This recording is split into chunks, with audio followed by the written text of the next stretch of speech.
Ebenezer, até aqui nos ajudou o Senhor.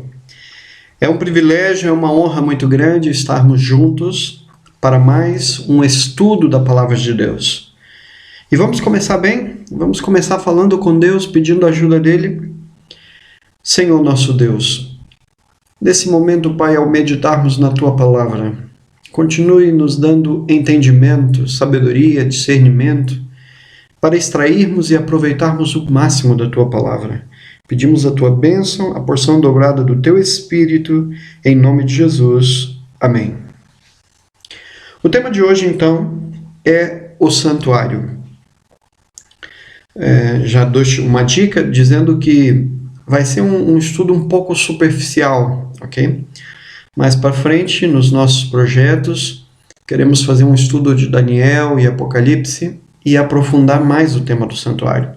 O tema do santuário é um tema muito rico, muito importante, cheio de símbolos, cheio de realidades e cheio de amor.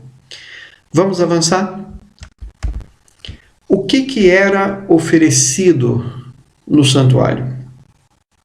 Era oferecido o sacrifício de cordeiros, de animais.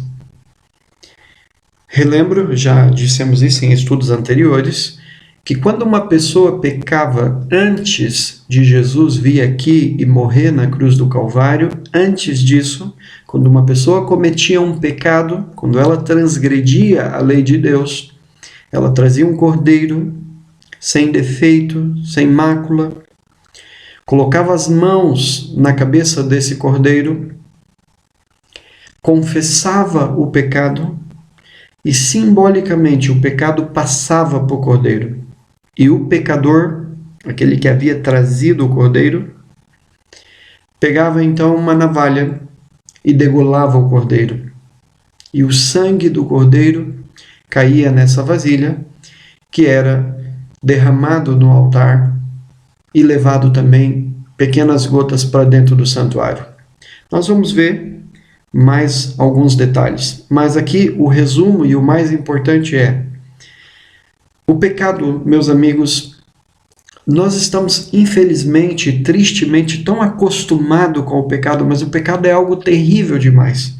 E através do santuário, Deus mostra a sua santidade e como Deus abomina o pecado, como Deus deseja eliminar o pecado. E por quê? Porque sem derramamento de sangue não há perdão de pecados.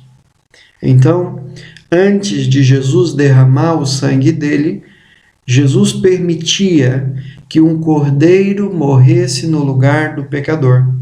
E todos os cordeiros que morreram no Antigo Testamento apontavam, simbolizavam Jesus Cristo, que um dia viria, o verdadeiro Cordeiro de Deus, para tirar o pecado do mundo. Vamos analisar esse texto. Êxodo 25, verso 8. E me farão um santuário e habitarei no meio deles.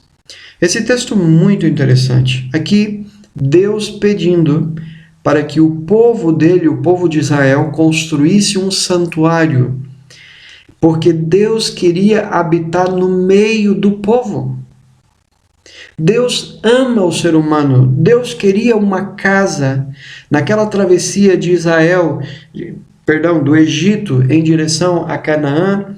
Aqueles anos todos no deserto, Deus queria também estar no meio do povo. Deus queria ser visível para o seu povo. E Deus então é que pediu para fazer um santuário para que ele pudesse morar no meio do povo. Quantas partes tinha o santuário? Quantas partes? Primeiro era o pátio, não? Como se fosse o quintal. E dentro mesmo da casa, por assim dizer, dentro da tenda, havia o lugar santo e o lugar santíssimo.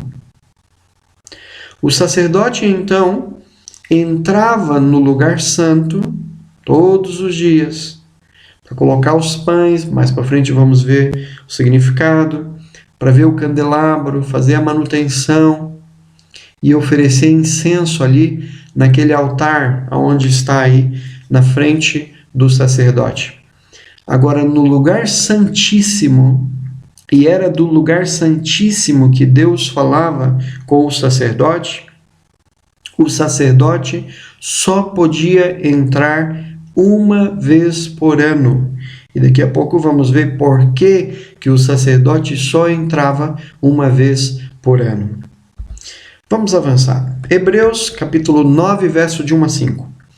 Por trás do segundo véu se encontra o tabernáculo que se chama o Santo dos Santos, ao qual pertencia um altar de ouro para o incenso e a arca da aliança totalmente coberta de ouro, na qual estava uma urna de ouro contendo o maná, a vara de Arão que floresceu e as tábuas da aliança, e sobre ela os querubins de glória.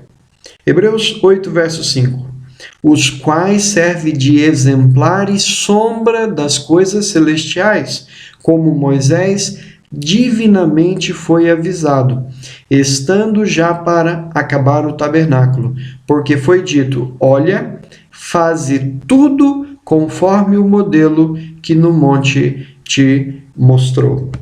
Bom, uma coisa muito importante, ao Moisés construir esse tabernáculo, foi Deus que mostrou a planta do tabernáculo, Deus é que mostrou quais eram os materiais que deveriam ser construídos, quais eram as medidas, o que ia ter. Não foi feito assim, eu vou fazer uma tenda para Deus. Não. Deus mostrou o projeto.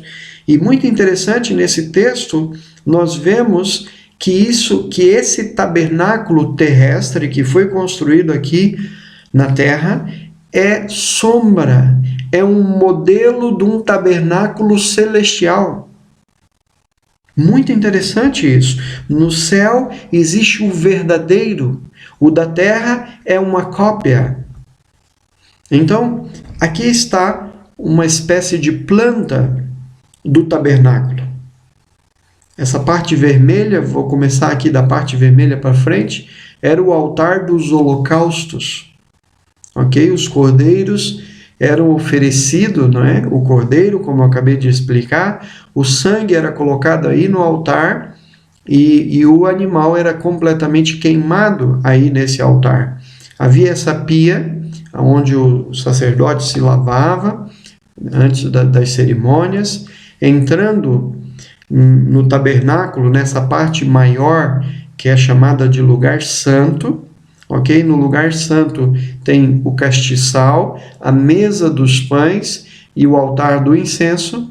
E finalmente no lugar santíssimo, que é um lugar menor, lá está então a arca do propiciatório. E dentro dessa arca coberta de ouro, conforme nós acabamos de ver, estavam, entre algumas coisas, estavam os 10 mandamentos. A lei de Deus estava ali dentro dessa arca.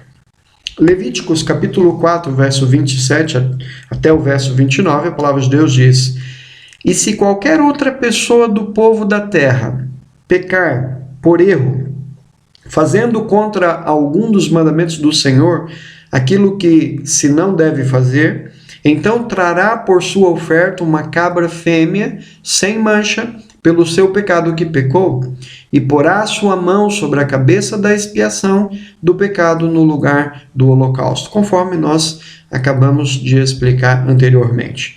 Levíticos 4:30. Depois o sacerdote com o seu dedo tomará do seu sangue e o porá sobre as pontas do altar do holocausto, e todo o resto do seu sangue derramará à base do altar. Levíticos capítulo 4:35. O sacerdote a queimará sobre o altar, em cima das ofertas queimadas do Senhor. Assim, o sacerdote, por essa pessoa, fará expiação do seu pecado que cometeu e lhe será perdoado. Levíticos 4:35. Então, todos os cordeiros que morreram no Antigo Testamento, eles eram um símbolo do verdadeiro Cordeiro de Deus que viria para resolver o problema do pecado. Então, temos aqui então uma imagem, ok, do santuário terrestre. Êxodo 25, verso 21. E porás o propiciatório em cima da arca, depois que houveres posto na arca o testemunho que eu te darei. Basicamente, aquela caixa de madeira, ok? Está dizendo aqui que a lei de Deus ia ser colocado, ok? Os 10 mandamentos dentro dessa caixa, dessa arca. Ela tinha uma tampa, e em cima dessa tampa, de um lado e do outro lado, tinha 2 anjos, ok? 2 anjos de ouro, e eles olhavam para baixo em direção à tampa onde estavam os 10 mandamentos, a vara de Arão e o maná, ok? Então eles olhavam para a tampa, e do meio dos 2 anjos é que Deus se comunicava com o sacerdote ou com o seu povo. Muito interessante essa parte também. Êxodo 25, verso 22. E ali virei a ti e falarei contigo de cima do propiciatório, do meio dos querubins que estão sobre a arca do testemunho, conforme eu acabei de falar para vocês. O dia da expiação era um dia muito importante. Vamos ver o que acontecia.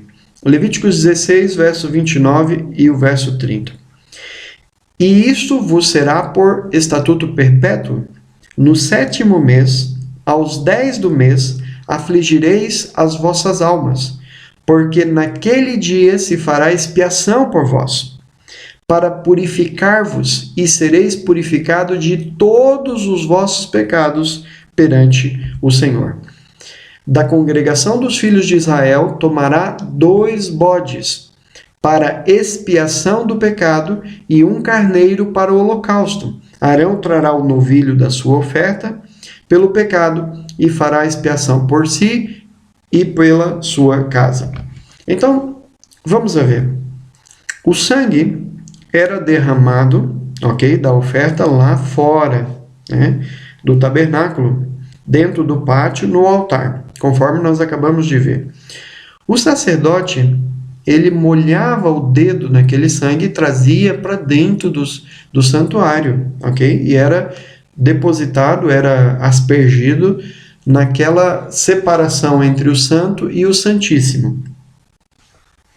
Então, basicamente, o que isso, de uma maneira assim muito simples, ok? Muito rápida, na verdade, como eu disse, não é um estudo profundo sobre o santuário, é só umas pequenas pinceladas para termos uma noção de como funcionava. Então a ideia era, o sangue, atenção, o pecado passou para o cordeiro, não é? E o cordeiro era degolado. A nossa vida, a vida dos animais, está no sangue. Se você tira todo o sangue, a pessoa morre, não é? Então, aquele sangue, como que transportando o pecado, não é? Isso é claro, de uma maneira simbólica. Ele estava indo para dentro do santuário. E o pecado de todo o povo de Deus estava indo para dentro do santuário. E uma vez por ano era preciso fazer o quê? A purificação do santuário, a limpeza, destruir de uma vez por todas aqueles pecados que foram acumulados durante o ano. Entendeu?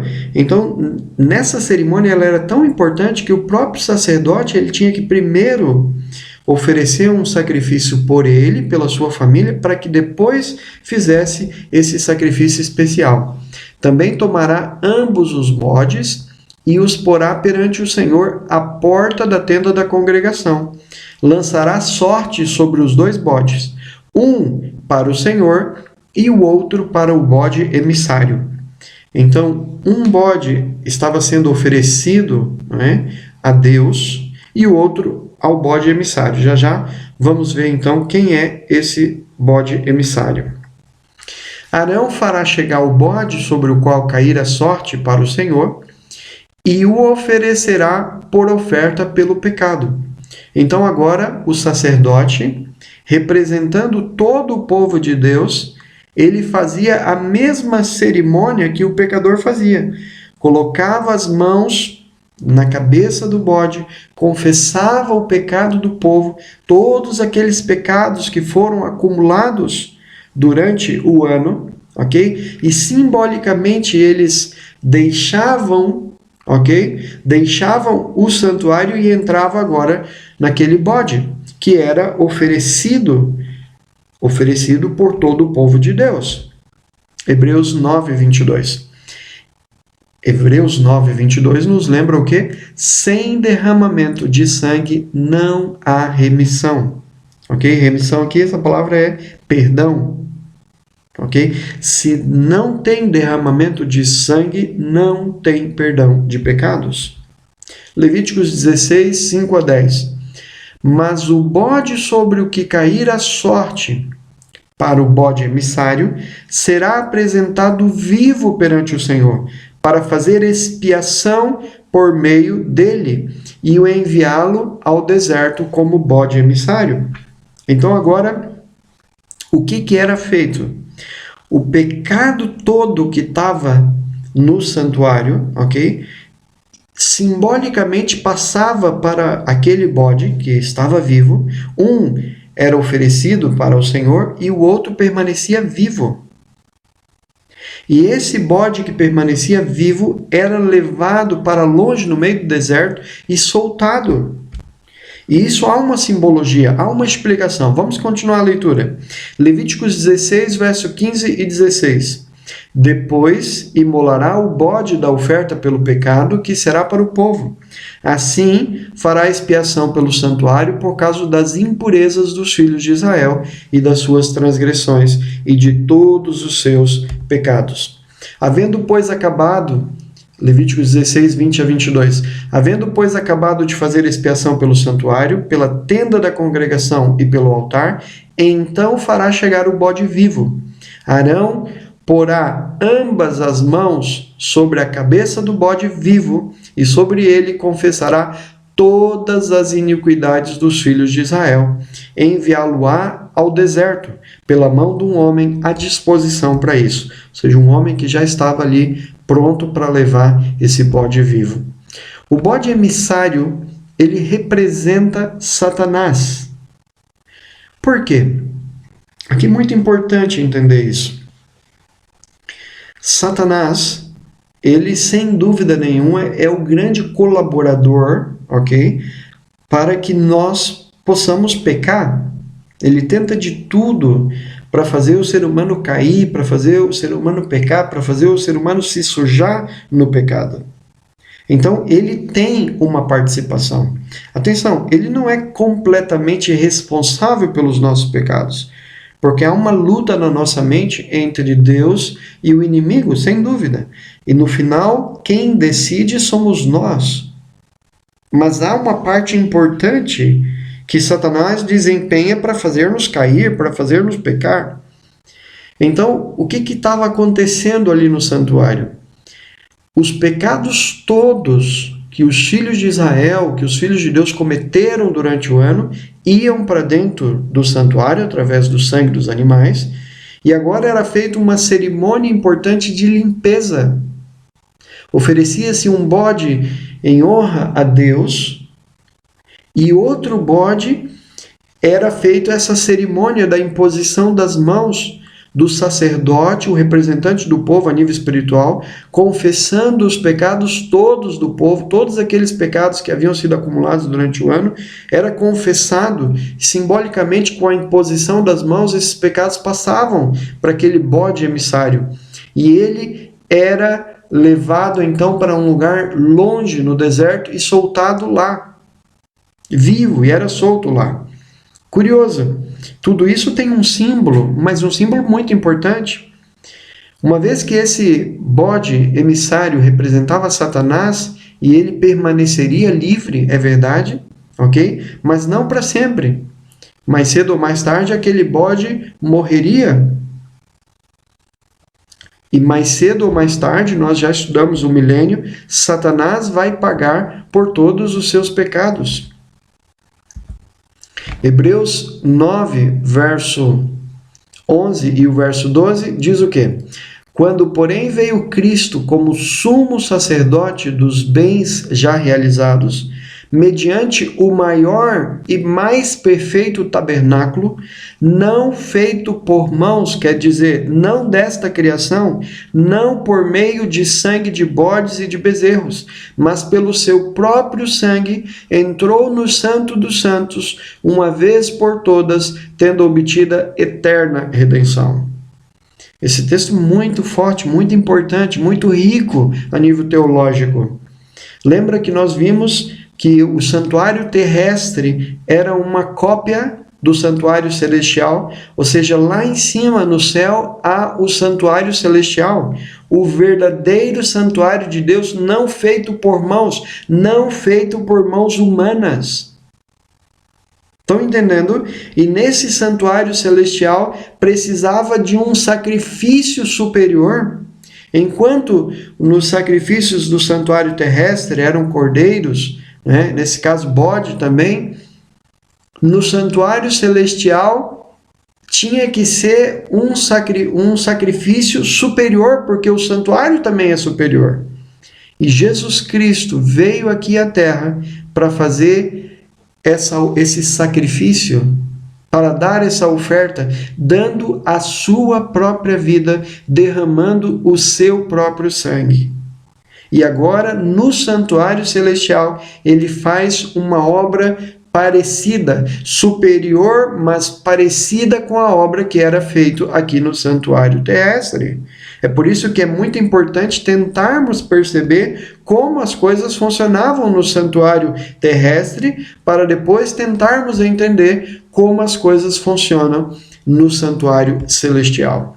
João 3,16 diz: porque Deus amou ao mundo de tal maneira que deu seu Filho unigênito, para que todo que nele crê não pereça, mas tenha a vida eterna. Hebreus 9:23, era necessário, portanto, que as figuras das coisas que se acham nos céus se purificassem com tais sacrifícios, mas as próprias coisas celestiais com sacrifícios a eles superiores. Ou seja, no santuário celestial tinha que ser um sacrifício superior. E foi por isso que Jesus entregou seu próprio sangue na cruz do Calvário, para nos purificar de todos os nossos pecados.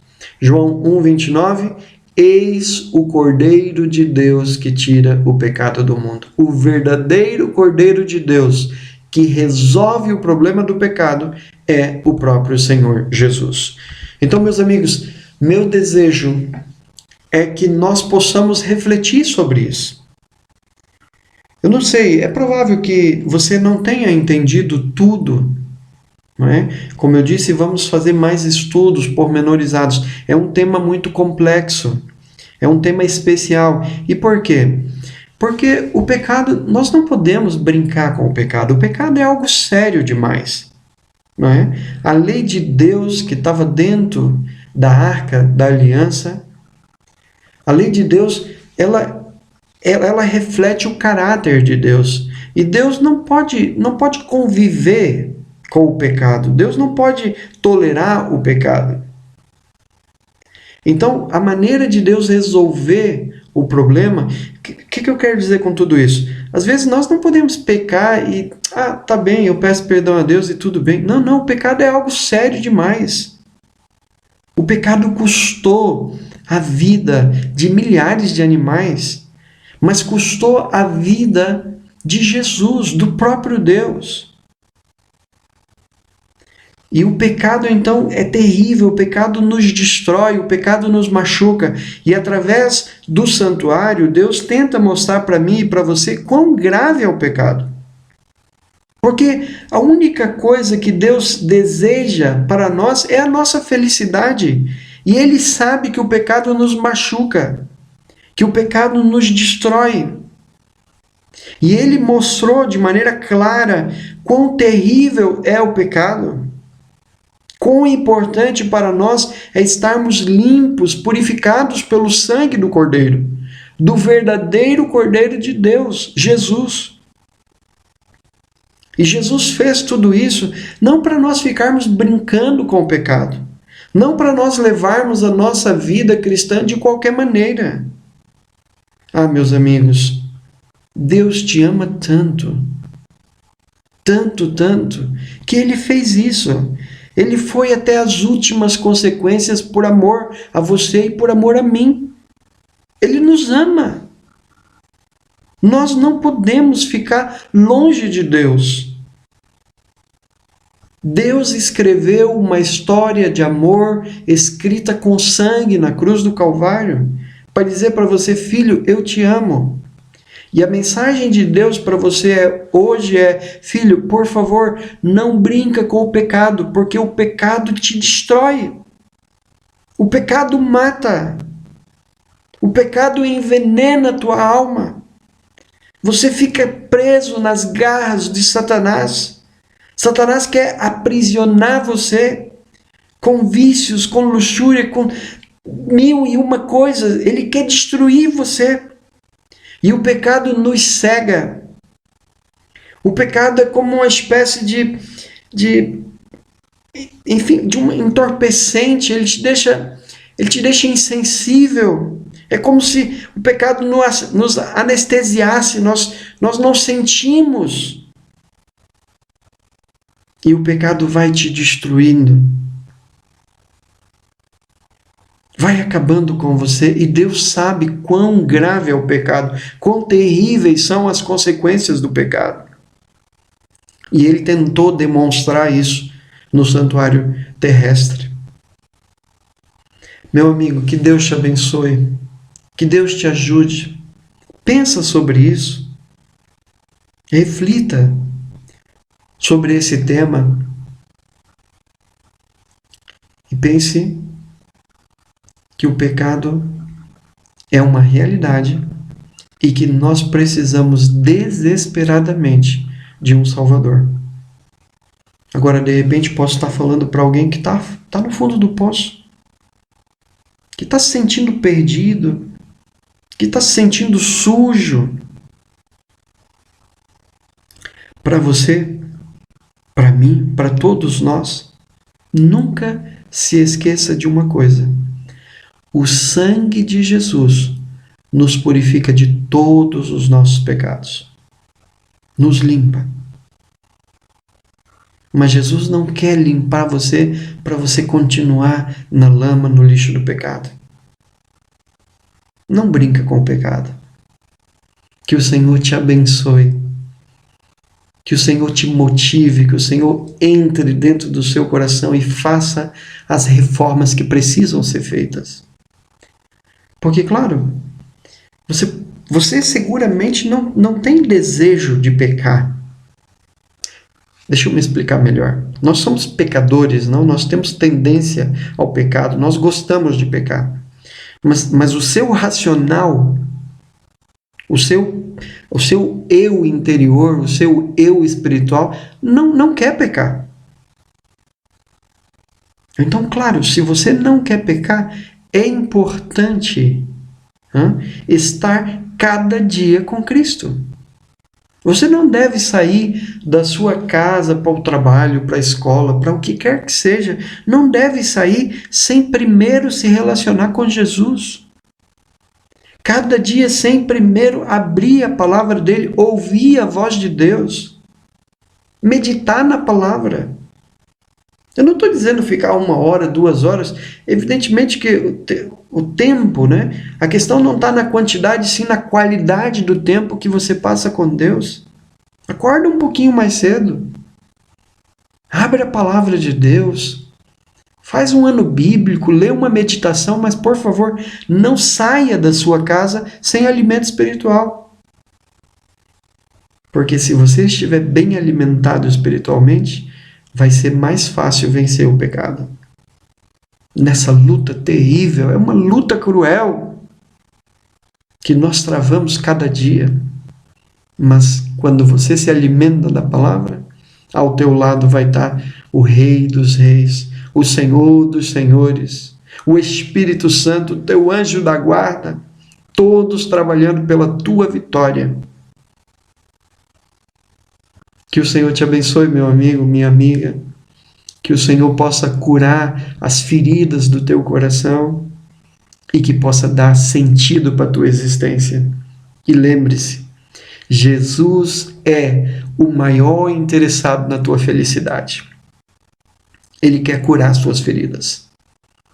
Ele quer fazer de você um filho, uma filha feliz, realizado. Confia em Deus. Abre o seu coração para Ele. Fala para Ele. Confessa os teus pecados. E seja feliz cada dia ao lado de Jesus. É o meu desejo em nome de Jesus. Amém.